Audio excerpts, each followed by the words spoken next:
Hey everyone, welcome back and happy Wednesday. All right, guys. So I have to leave my house early today.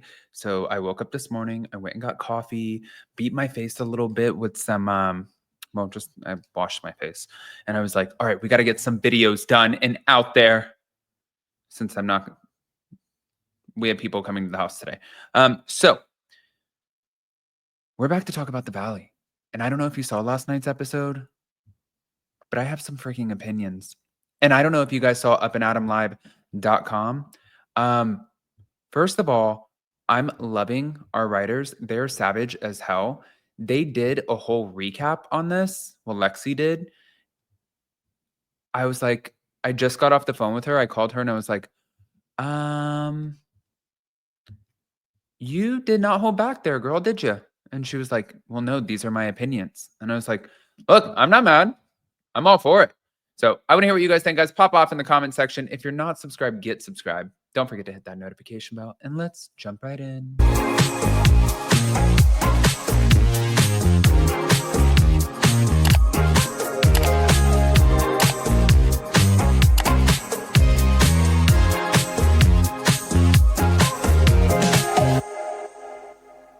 All right, guys. So in last night's episode, you know what I thought was kind of interesting is I feel like I'm just like over some of the storylines, like the Jackson Brittany thing. I'm kind of interested to see how all of that plays out. So that does keep my attention. The Danny Bucco situation, I'll go through everything. So Jasmine, who you guys know on the show, she has her girlfriend, her partner, and eventually I believe they become engaged on this season. So she is still fixated on Danny's drunken behavior. And I'm just like watching the guys talk to him, and I'm watching, like the girls talk to him, and the guy, like, you grabbed her leg, which is totally inappropriate. Like, she honestly should have Gigi Hadid, like Rachel from Coyote Ugly, beat your ass. And then you said, call me daddy, which he was probably joking when he said, call me daddy, because they're friends and probably being silly. I don't get offended by a lot of things.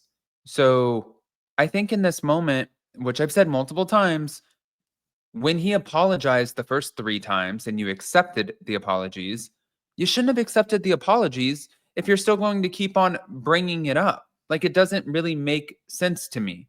And then I saw in the comments where somebody said to me, oh, well, Adam, like, it's coming off like you don't like Jasmine and, other things. And I'm like, no, that's not the case. I've met Jasmine multiple times. It's not that I don't like Jasmine. It's that I think that we're beating this like a dead horse for a storyline. I don't know what else Jasmine's storyline is on the show. I think that's probably why she was getting engaged on the show. And it's becoming like redundant at this point. It's like, what else do you have to give aside from beating this shit to death? And then also another rumor that Jasmine brought up was about Janet Caperna's husband, Jason Caperna, saying that 2 years ago, literally they are saying this in the episode, 2 years ago, there was a rumor that you've been to a bar without your wedding ring. It's like, who gives a shit about 2 years ago? What about now? What's going on now? What do we have going on now? Now is the time. This is when we're filming. Like, I feel like these storylines are kind of like my YouTube videos, right? When it comes to current news, you cover it. It doesn't have a whole lot of longevity because it's in the now. And then by tomorrow, 24 hours later, it's old news. This shit is old news. So yes, I think it's making the show, it's not good for the show. I just find it to be really, really dumb. I also, though, I'm not, saying that her feelings aren't valid about feeling like discomfort and feeling unresolved about the things that were happening. I think that those are valid. I just think that you've had this conversation 3-4 times. You've accepted the apologies. Let's move on. Now, Jason Caperna, this was a moment. I don't know if you guys saw this. He did confront Danny about his drinking habits. Particularly, there was an incident that we saw where he had tequila. And he was suggesting that maybe there are some deeper issues, but I think he before that downplayed that whole event, and now he's emphasizing its seriousness.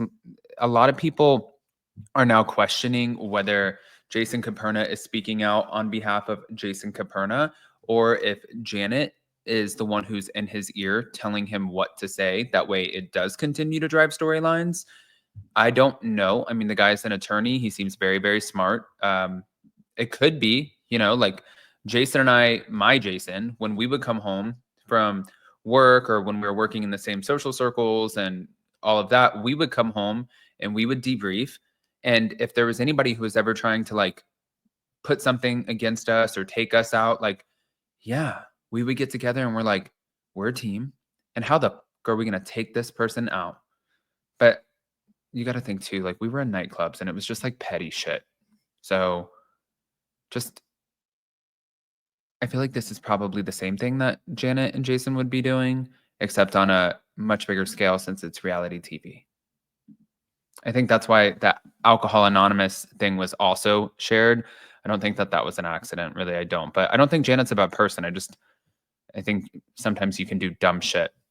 But Kristen also came for Jason, and she said, if you're going to go for Danny and Nia, then I'm going to come for you. She said, there's some sort of hypocrisy here. She pointed out that he should not be judging other people's relationships when he allegedly does remove his wedding ring during nights out. And of course, that's going to add fuel to the fire and add a lot of tension. And that's exactly what it did. And he was like, what are you guys talking about? Like, you guys know me. Like, even when I was single, like, I didn't go out and like try to date people and like do that. So, and he made a good point. He said, your allegation is that I potentially attempted to cheat by not taking or by not having my ring on, but I wasn't any good at the attempt to cheat. Is that what you're saying? And I was like, this guy is a fucking lawyer. And that's a pretty good point. And I agree with him. Now, Brittany did have a shark themed party, and Jesus Christ, this also got bad because there were a lot of tensions that escalated, about the rumors about Jason. Also, Jason attempted to, kind of deflect with the criticism and go straight into humor, but that was fine. I'm over the ring thing. And then you have this that Lexi put on our site. I was like, Jesus. We had cameos from Lala Kent, Scheana, also Tom Schwartz. Viewers are not happy about this. They feel like these appearances are taking away from the main cast dynamics. And Brittany did reveal, that on top of this, Jax has not been contributing to mortgage payments. I talked a little bit about that earlier. She said that since she thought that he was paying the mortgage, he ended up getting an apartment next to Tom Schwartz. She was in the Airbnb. He committed to the apartment, signed a lease. The mortgage at home is $14,000. The mortgage hasn't been paid in like 6-7 months at this point. So they might be almost $100,000 in mortgage payments, like in the hole. And now he's trying to get her to sell the dream home, and she's wanting to buy him out of it. It's so sticky. But I think now she is living there. He's not living there. And I think she is trying to buy the dream home and take the house over. And I think as long as these paychecks keep rolling in, she'll be able to figure this out and do it. But ay. And also, I want to know what you guys think about this. Guys, pop off in the comment section, please. Let me know if you're enjoying the Valley right now. We'll get into more of this on Hot Messy Topics on Friday. I think we're going to be back on with Kendrick. But let me know. Yeah, it's interesting. And don't forget to go check out upandadamlive.com. Go make a profile. That way it's free, guys. But go make a profile. That way you guys can comment and you can get savage in the conversations. And check out some of our writers because they're savages. I'm like a little taken aback. I'm like, wow, you're impressive. Love you guys.